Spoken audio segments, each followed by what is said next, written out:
Halo semua, balik lagi nih kita. Kali ini kita bakal ngomongin satu kata yang udah kayak mantra buat mahasiswa. Deadline. Ya, momen ajaib yang bisa mengubah mahasiswa paling santai sekalipun jadi mesin kerja super. Atau ya, jadi gumpalan kecemasan. Coba deh bayangin skenario ini. Tugasnya dikumpul besok. Apa nih reaksi pertama kalian? Langsung panik, siapin kopi seliter, atau malah nyantai aja seolah-olah nggak ada apa-apa? Nah, ini nih pertanyaan kuncinya. Buat ngebantuin kita, anggap aja gambar ini tuh kayak peta. Semacam panduan lapangan buat ngenalin berbagai spesies mahasiswa yang tiba-tiba muncul pas musim deadline. Oke, kita mulai aja bedah satu-satu.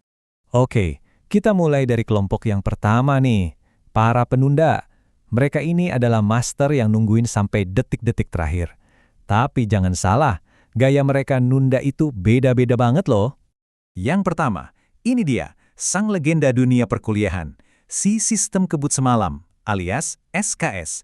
Mereka ini atlet sejati deh dalam olahraga balapan sama waktu. Ciri khasnya tuh udah jelas ya, baru gerak pas H-1, pas tekanannya udah di puncak. Bahan bakarnya, adrenalin murni sama kafein dosis tinggi. Dan yang paling ajaib, entah gimana caranya, mereka sering banget lolos. Ini beneran misteri akademis yang belum terpecahkan sih. Nah, sekarang kita lihat kebalikannya banget. Kalau tadi ada yang lari sprint, yang ini si santai level dewa. Spesies langkah yang tingkat ketenangannya pas dekat deadline itu rasanya supranatural. Pas yang lain udah panik, dia malah ngapain? Nonton series, tidur siang, atau malah ngopi-ngopi cantik. Mereka ini hidup di level ketenangan yang nggak bisa dipahami manusia biasa. Ini tuh saking percaya dirinya atau udah pasrah total ya? Cuma mereka yang tahu. Oke, kita pindah ke kelompok berikutnya. The Overthinkers, atau para pemikir berlebihan. Ini nih, tipe-tipe yang suka kejebak di labirin pikirannya sendiri dan seringkali musuh terbesarnya ya diri mereka sendiri. Yang pertama di geng ini ada si perfeksionis. Buat dia, tugas tuh bukan cuma buat selesai, tapi harus sempurna. Dan pencarian kesempurnaan ini seringkali jadi bumerang. Di kepala mereka tuh, isinya cuma satu kalimat yang diulang-ulang. Kayaknya, ini masih bisa lebih bagus lagi deh. Kalimat ini muter terus, bikin mereka nggak pernah ngerasa cukup sama hasil kerjaannya. Nah, disitulah masalahnya. Mereka tuh revisi terus, benerin hal-hal kecil, detail-detail sepele, sampai lupa sama gambaran besarnya, deadline-nya itu sendiri. Jadi musuh mereka itu bukan jam, tapi konsep cukup baik. Sekarang, kita lihat sisi lain dari koin overthinking ini, si panik nasional. Kalau si perfeksionis tadi sibuk revisi, yang ini lumpuh duluan bahkan sebelum mulai apa-apa. Reaksi pertama mereka pas buka tugas, panik murni. Di otaknya tuh udah teriak, ini maksudnya apaan sih? Sebuah teriakan putus asa yang menggema di kepala. Jadi, begitu buka tugas, boom, langsung dihajar sama gelombang stres. Mereka jadi overwhelmed lihat tugasnya dan akhirnya, ya gitu, lebih banyak waktu habis buat panik daripada buat ngerjain. Buat mereka, kecemasannya itu sendiri yang jadi rintangan utama. Oke, kategori terakhir. Ini dia, para ahli strategi sosial. Kalau buat mereka kuncinya itu bukan cuma soal kerja keras, tapi interaksi sama orang lain.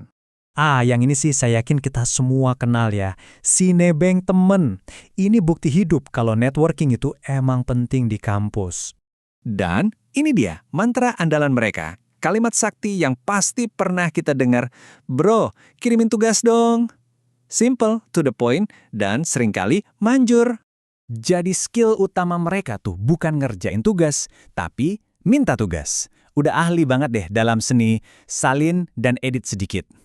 Intinya, mereka ini bertahan hidup di dunia akademis berkat kebaikan, atau mungkin kepasrahan teman-temannya.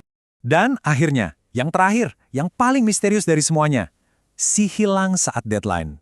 Mereka tuh ada sampai tiba-tiba, puff, ngilang gitu aja. Tepat pas lagi dibutuhin. Skenarionya tuh selalu sama kan? Kalian butuh bagian dia buat tugas kelompok. Di chat, centang 1. Di telepon, nggak diangkat. Pokoknya lenyap tanpa jejak. Pas banget deadline udah di depan mata. Udah kayak hantu ya. Nah, setelah kita ngebahas ke-6 tipe tadi, sekarang coba deh kita ngacah sedikit. Kira-kira DNA kali deadline kamu tuh yang mana ya? Yuk kita rekap cepat ya. Ada si sistem kebut semalam dengan kekuatan menit terakhirnya. Ada si santai level dewa dengan ketenangan yang tak tergoyahkan. Terus ada si perfeksionis yang gak kelar-kelar revisi. Dan si panik nasional yang cemasnya instan. Jangan lupa si nebeng teman yang strategis banget. Sama, si hilang saat deadline yang jago ngilang pas genting. Nah ini nih yang jadi pertanyaan penting. Dari semua kebiasaan ini, yang bagus atau yang jelek, kira-kira mana ya yang bakal kebawa terus sampai ke dunia kerja nanti? Soalnya, bisa jadi cara kita ngadepin deadline kuliah itu cerminan cara kita ngadepin tekanan di masa depan. Jadi bahan renungan kan?